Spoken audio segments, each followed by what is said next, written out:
நேற்று ஒரு வீடியோ போட்டிருந்தேன். தூய சக்தி எது, டிவிகேவா நாம் தமிழரா அப்படிங்கிற மாதிரி போட்டிருந்தேன்.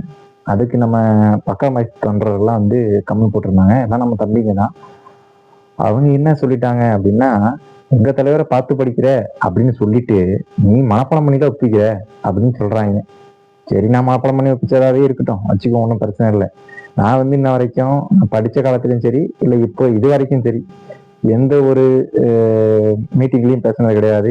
ஒரு பேச்சு போட்டியோ ஒரு திருவிழாவோ எதுலையுமே மைக் பிடிச்சி நான் பேசுனது கிடையாது. நான் பேசின ஒரு காணொலி அப்படிங்கிறது நேற்று பேசினது தான். அதனால நான் ஏதாவது மறந்துடக்கூடாது அப்படின்னா என்னென்ன பேசணும் அப்படின்னு ஒரு ஹிண்ட் எடுத்து வச்சுக்கிட்டேன். முழுசு எடுத்து வச்சுக்கேன். நான் ஃபுல்லா எழுதி வச்சுட்டு படிச்சதா கூட இருக்கட்டும், ஒன்றும் பிரச்சனை இல்லை. அதனால எனக்கு புதுசா இருக்கிறனால எனக்கு அந்த அனுபவம் இருக்கத்தான் செய்யும். அப்படி செய்யறது ஒன்றும் தப்பு இல்லை. நம்ம பக்கா மாசு இருக்கார 30 வருஷமா படம் நடிக்கிறாருங்க. எந்த சீன் கொடுத்தாலும் ஒரே டேக்ல எடுத்துறான்னு சொல்லுவாங்க. நான் கூட ஃபயர் விட்டுருக்கேங்க. ஆனா 30 வருஷமா நடிச்சவரு 2 வருஷமா எல்லா மீட்டிங் பேசுறாப்படி. ஒரு மீட்டிங்லாவது அந்த பேப்பர்லாம் பேசுறாப்ல. அதுவும் வரிக்கு வார்த்தைக்கு வார்த்தை வச்சு பார்த்து பேசுறாப்ல.